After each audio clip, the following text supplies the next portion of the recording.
বর্তমানে দক্ষিণ ইন্ডাস্ট্রি থেকে এমন কিছু কন্টেন্ট আসছে যা মানুষ কোথাও না কোথাও পছন্দ করছে। আরেকটি নতুন সিনেমা আসছে দেবরা, যার পার্ট 1 এর হিন্দি ডাব ট্রেলার এসে গেছে কালকে।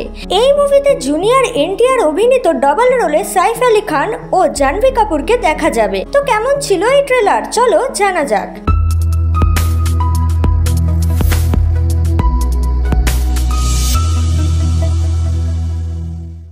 এই ট্রেলারটি প্রায় 2 মিনিট 40 সেকেন্ডের।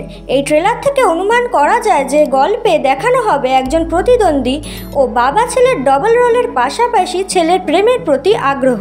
যাই হোক, বাবা ছেলের প্রতিদ্বন্দ্বী প্রেমের স্বার্থে। বাট এই স্টোরি লাইন ইন্ডাস্ট্রিতে নতুন নয়, এর আগেও এমনি মুভি আমরা হয়তো দেখেছি।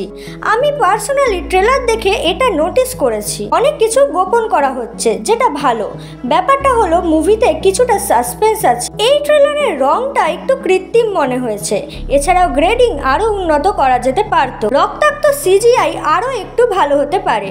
সাইফ আলী খানের অভিনয় বেশি প্রভাব ফেলবে। ট্রেলারে দেখানো শটগুলির মধ্যে একটি খুব ভালো যে হাঙরের সাথে জুনিয়র এনটিআর এর এমনি শট আমি এখনো পর্যন্ত একটিও দেখিনি। এরকম ভারতীয় সিনেমায় তৈরি হয়নি। সমুদ্রের মাঝখানে অগ্নিশিখা একটি রহস্যময় ব্যক্তিত্ব দাঁড়িয়ে আছে, যে গল্পের হিরো হবে, আবার সেই ফিরে আসবে। আমি মনে করি ক্যারেক্টারগুলো ভিলেন এবং গ্রে শেডের মধ্যে আরও থাকবে। এই ফিল্মের শ্যুট হয়েছে উপকূলীয় এলাকায়। আমি অবশ্যই একজন জুনিয়র এনটিআর ভক্ত। এই ফিল্মের জন্য অপেক্ষা করছি।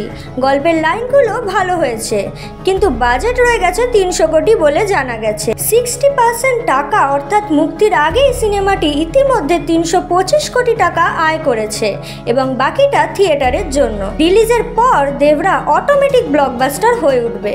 তোমাদের ট্রেলারটি কেমন লাগলো কমেন্টে অবশ্যই জানাবে। ভিডিওটি ভালো লাগলে লাইক শেয়ার করে দিও। এরকম ভিডিও দেখার জন্য আর নিউ মুভি আপডেটের জন্য আমাদের চ্যানেলটিকে অবশ্যই সাবস্ক্রাইব করে দিও। দেখা হচ্ছে পরের ভিডিওতে। টাটা। मेरी आंखों के सामने अगर इस डर को पार करके